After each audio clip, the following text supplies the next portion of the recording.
Okay, this is continuing on with the pudendal nerve branches. And the pudendal nerve, we said, was S2 through S4, coming off the sacral plexus. S2 through S4 keeps the penis off the floor, right? So we mentioned the dorsal nerve to the penis, or the clitoris. And now we have the inferior rectal nerve. So that is going to innervate the external anal sphincter. Really important. We noted that there was a nerve to the external anal sphincter, but really the one you want to focus on is that the pudendal nerve is going to supply the external anal sphincter through this inferior rectal nerve.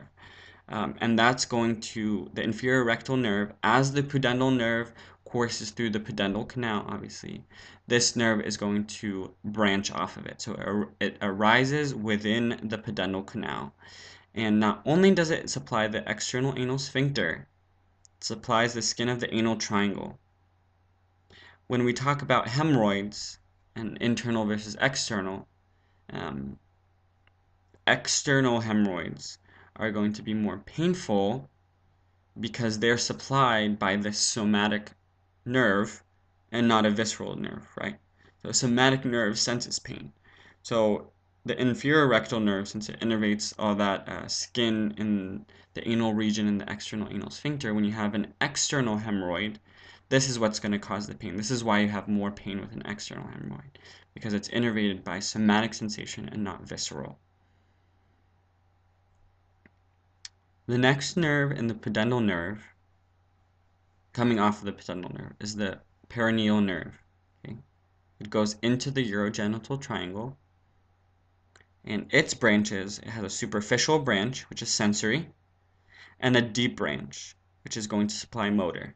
So it's going to be the muscles of the deep and the superficial perineal pouch. That deep branch of the perineal nerve off of the pudendal is going to get the motor, right? Superficial branch is sensory.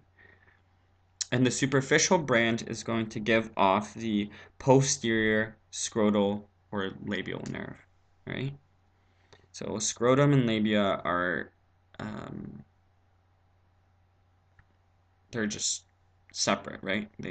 Sensory for them comes off that superficial branch, but underneath them, where you're going to have all those muscles that you will have known, all those wonderful muscles there, those are going to be supplied by the deep branch, okay? Those are the nerves of the sacral plexus and the things that are important about them. I want to talk about pudendal block, and the landmark for that is going to be the ischial spine and the sacrospinous ligament. So between the ischial spine and the sacrospinous ligament, that's where you're going to put the anesthesia for a pudendal nerve block.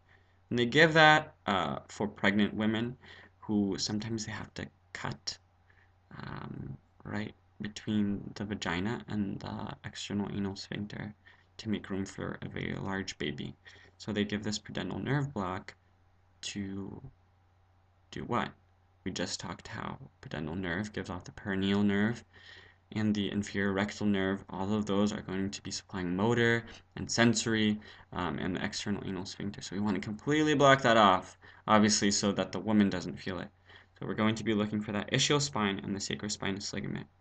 So remember the things that are going through the pudendal canal to reach that pudendal canal between the ischial spine and sacrospinous ligament. The things that are going through, again, the pudendal nerve, which gives off the inferior rectal nerve in the canal, and you have the inferior internal pudendal artery, right? So pudendal nerve and internal pudendal artery.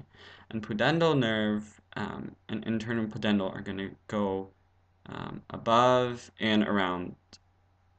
So above the piriformis and under the piriformis and loop back in. So those are going to be the only two things, the pudendal nerve and the internal pudendal artery, that are going to go out through the superior, like the greater sciatic foramen, and then come back in through the lesser sciatic foramen, okay? And go into the pudendal canal. And the walls of it, of course, are going to be the obturator internus and the levator ani. Okay.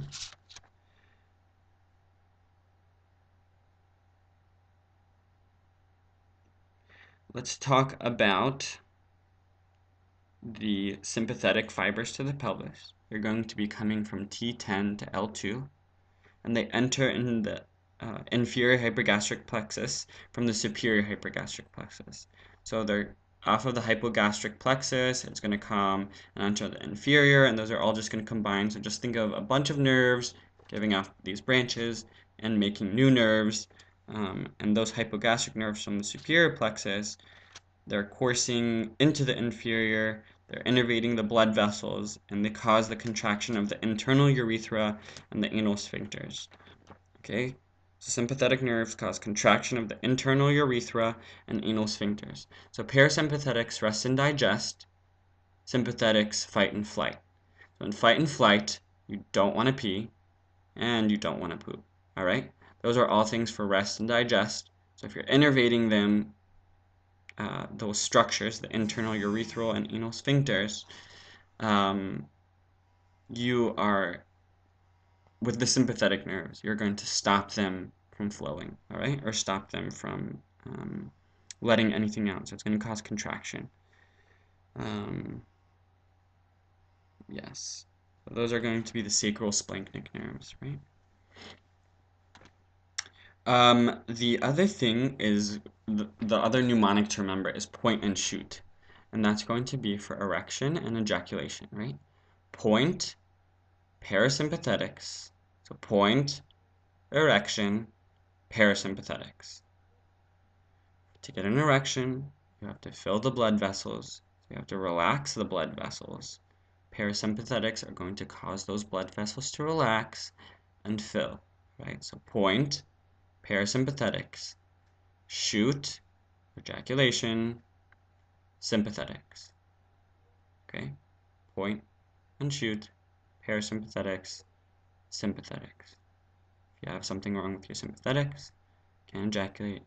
If you have something wrong with parasympathetics, you are going to have erectile dysfunction. Okay. Another important thing when you're reading more about the veins, and of course, when we talk about arteries, a lot of the times veins go along with them. But something to remember is that the deep dorsal vein of the penis drains the erectile tissue and joins the prostatic plexus. Why is this important? It's important because the deep dorsal vein of the penis, if it enters the prostatic plexus, and then the prostatic plexus enters the venous plexus of the spine, any prostatic cancer, right, where is it going to metastasize? If the prostatic plexus is draining into the venous plexus of the spine, something to remember from the back is that that venous plexus of the spine does not have any valves. So it can be very easy for cancer from the prostate to spread to the spine via this connection, all right? And it's going to go straight, it can go straight up to the brain.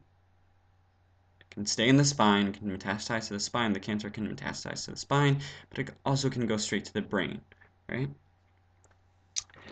Point to remember. The superficial dorsal vein of the penis, so you have the deep dorsal vein of the penis and the superficial dorsal vein of the penis, is going to join the external pudendal vein, which goes to the great saphenous vein, okay? So remember, we were focused, ignore that last part. Superficial dorsal vein of the penis joins the external pudendal vein to the great saphenous vein, right? Those are going to be really the major things to remember and the major things to visualize. The biggest thing to remember about arteries is going to be anatomic variation. Memorize those pictures in A and P, what things come off of what, but also remember that if an A and P image doesn't exactly look like it's branching off of the same place as the other one, it's okay. It's okay that you have some anatomic variation, all right? Oh, that's one thing I wanted to mention, but we'll get to that in another video, another thing about the arteries. So take down those nerves and those arteries and remember them, memorize them, remember where they go.